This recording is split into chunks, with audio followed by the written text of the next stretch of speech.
Every weekday, thousands of people walked down Wall Street in lower Manhattan. They walked past the New York Stock Exchange with its great columns and its enormous American flag. They walked past the statue of the Charging Bull, past the traders and the tourists and the men in suits worth more than most people's cars. This is the beating heart of American capitalism, the richest street in the history of the world, and almost none of them look down, because set into the sidewalk near the corner of Wall Street and Pearl Street, there is a small marker. It went up in 2015, just a few years ago. And it tells you something that the most famous street in America managed to hide in plain sight for 300 years. It tells you that on the exact spot the city of New York once built and operated a slave market, a place where human beings were bought, sold, and rented out like livestock, run by the government for 51 years. Here is the question this video is going to answer. How did a slave market end up on Wall Street, the very symbol of American money and American freedom? And the answer is going to force you to rethink almost everything you were taught about slavery in America. Because the story you know, the story of cotton fields and plantations, of the cruel South and the free North, that story is not wrong exactly. But it is a carefully edited version of the truth. It leaves out the part where the North built its entire fortune on slavery too, and then spent a century and a half pretending it hadn't. This is the hidden history of Wall Street, and it begins not with a market, but with a wall. To understand why it's called Wall Street, you have to go back to the very beginning of the city, back before it was New York, when it was a small Dutch trading post called New Amsterdam, clinging to the southern tip of Manhattan Island. The Dutch had come for money, specifically. They had come for the fur trade, run by an outfit called the Dutch West India Company. And in 1626, just 2 years after they established the settlement, the company brought in its first cargo of enslaved Africans, 11 men stolen from their homes and shipped across the Atlantic to labor for the Dutch. Think about the timing of that, because it matters. The Europeans and the enslaved Africans arrived in what would become New York at essentially the same moment. Slavery was not something that came to the city later. Once it was established, slavery was there at the founding. It was one of the bricks in the foundation. From almost the first day, there was a New York, there were enslaved people building it. And build it they did. It was enslaved and free Africans who did the backbreaking labor of turning a wilderness outpost into a functioning town. They cleared the land. They built the fort that guarded the harbor. They built the roads, the mills, the bridges, the stone houses, the docks. They built the first city hall. They built the churches, both the Dutch ones and later the English ones. They built the city hospital and the city prison. When you look at old New Amsterdam, at colonial New York, you are looking at a city constructed in the very large part by the hands of people who were owned by other people. And in 1653, the Dutch governor, a hard, one-legged man named Peter Stuyvesant, decided the growing settlement needed protection. He ordered the construction of a wall, a serious wall, a wooden palisade of sharpened logs running all the way across the island from the Hudson River on one side to the East River on the other. It was meant to keep out the English and the Native Americans, whose land the Dutch were steadily stealing. And who built Stuyvesant's wall? Enslaved Africans. They made up the bulk of the workforce that raised that barrier across Manhattan. So when you hear the name Wall Street, understand what it actually commemorates.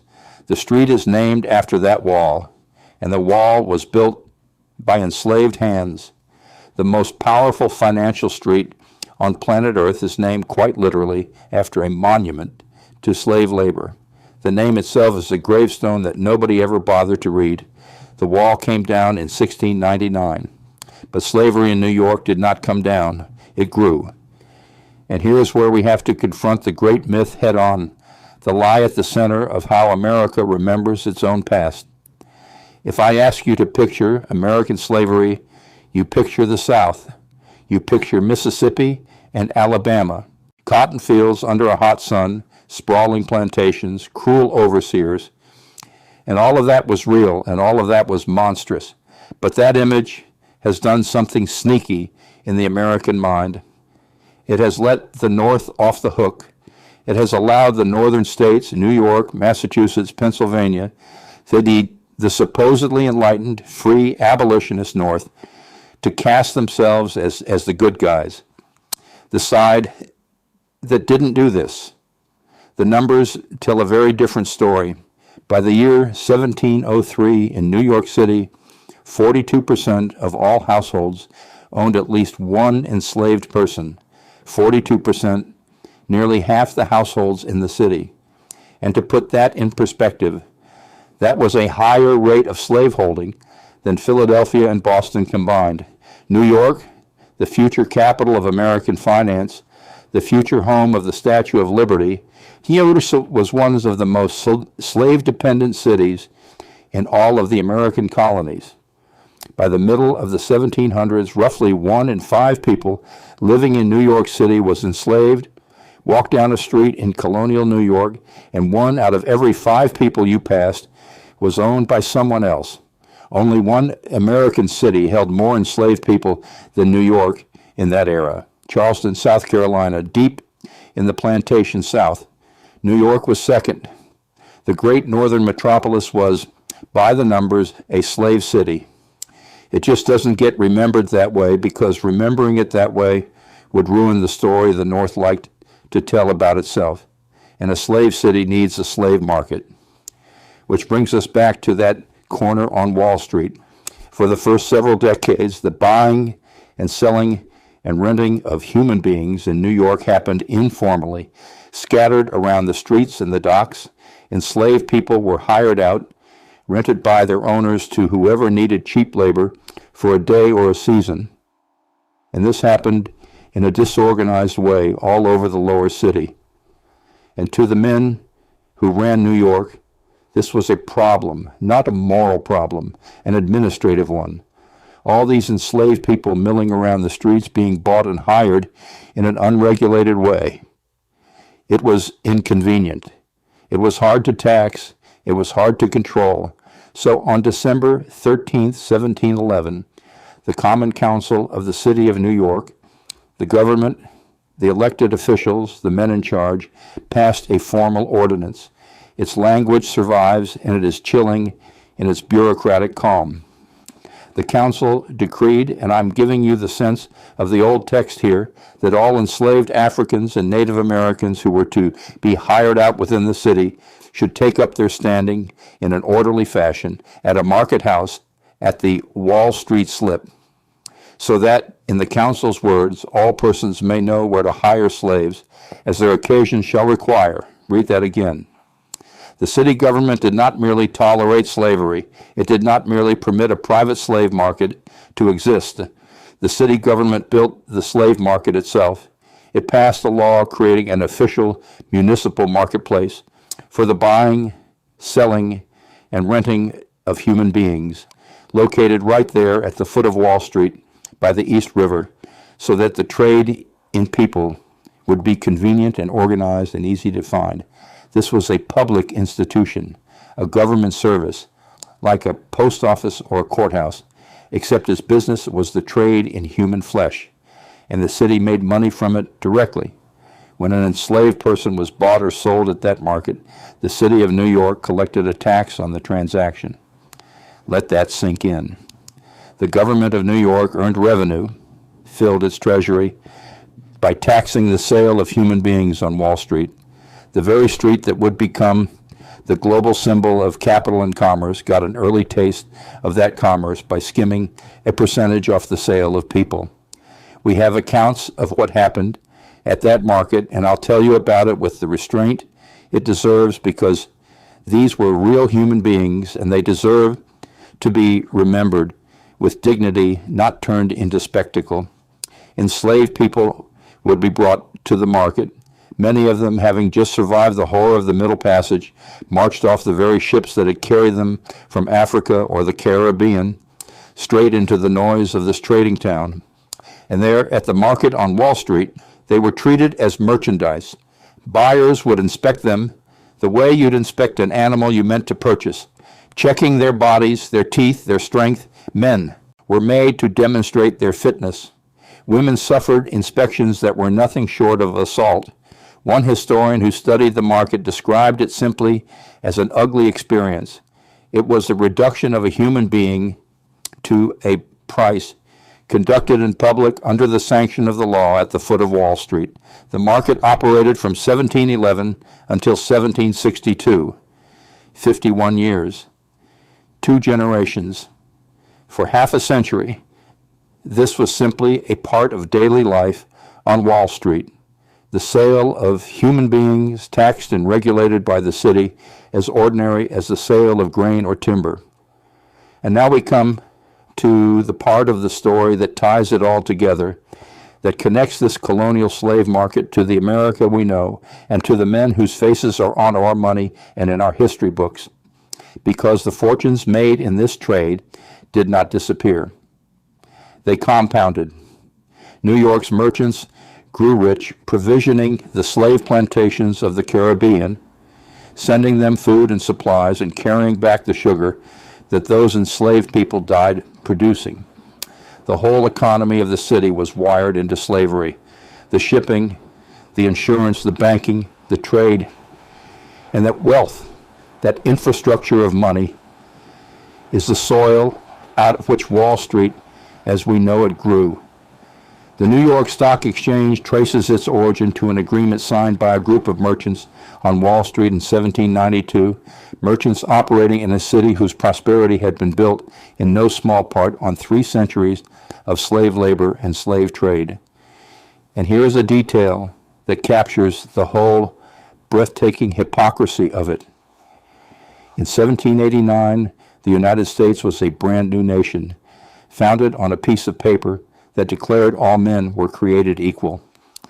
And where was the first president of that new nation inaugurated? On Wall Street. At Federal Hall on Wall Street, George Washington took the oath of office as the first president of the United States, a few steps from where the slave market had stood, on the street built by the wall that enslaved people had raised. And George Washington himself enslaved more than 300 human beings, the father of American liberty, sworn into office on the street of American slavery. That is not a coincidence or an irony. That is the truth of the founding, written in the geography of the city itself. American freedom and American slavery were not opposites. They were built on the same ground at the same time by the same hands. And this is not ancient history that stayed safely in the past. This is the part that should stop you cold, because the institutions that grew out of this world are many of them still here, still operating. Companies you have heard of, companies that may hold your money or your insurance right now, trace their roots directly back to the slave economy that ran through New York. Predecessors of the insurance giant Aetna wrote policies on the lives of enslaved people, insuring them as property, so that if an enslaved person died, the slaveholder would be paid for the loss of their investment. New York life has been tied to the same practice, and the banking colossus, a J.P. Morgan Chase, has acknowledged that 2 of its predecessor banks accepted enslaved human beings as collateral for loans, and when borrowers defaulted, those banks came into possession of the people themselves. These aren't rumors or conspiracy theories. Several of these companies have researched their own histories and issued formal public apologies for their role in slavery. The money that was made off human beings on and around Wall Street didn't burn up when slavery ended. It flowed forward into banks and insurance companies and fortunes that are still with us today. The past isn't past. It's in the foundation of the modern financial system. So why did almost no one know any of this? Why did that street hide its own history for 300 years? Because that is what power does. It writes the story. New York got to remember itself as the great free city of the North, the gateway of liberty, the home of Ellis Island and the Statue of Liberty. and it quietly let the other history, the slave market and the tax sales, and the wall built by enslaved hands fade into silence. There were over 500 historical markers in New York City's parks alone commemorating all manner of things. Not one of them, for 3 centuries, acknowledged the slave market that the city itself had built and run. That finally changed in 2015. The marker that stands there now, the one people walk over without noticing, was born out of the Occupy Wall Street protests a few years earlier, when an artist named Chris Cobb started digging into what had really happened on that ground. He worked with historians, with the researchers at the African Burial Ground and the Schomburg Center to reconstruct the truth. And in June of 2015, the city of New York finally, officially, for the first time, placed a plaque acknowledging that it had operated a slave market on Wall Street for 51 years, 300 years after the fact, the first official admission the city ever made. And even that came almost too late to matter, because by then the truth had been so thoroughly buried that most people had never heard it at all. So the next time you see Wall Street, in a movie, in the news, in a photograph of the men who run the money of the world, I want you to remember what is underneath it. Remember the 11 enslaved men who arrived in 1626 at the very founding. Remember the enslaved hands that built the wall the street is named for. Remember that nearly half of New York's households once owned human beings, more than Philadelphia and Boston combined. Remember the market the city built at the foot of that street and the tax it collected on every human life sold there. Remember that the first president of the free United States was sworn in a few steps away, having left 300 enslaved people behind at his plantation. And remember that the wealth made from all of it is still flowing quietly through some of the most powerful companies in the world. The richest street on earth was built on slavery. It was there at the beginning, in the wall and the market and the men in charge. And for 300 years, the most powerful people in America walked over that history every single day and never once looked down. Now you know to look, and once you have seen it, you cannot unsee it. The wall is gone. The market is gone. But the truth is still there, set in the sidewalk, waiting for anyone willing to read it.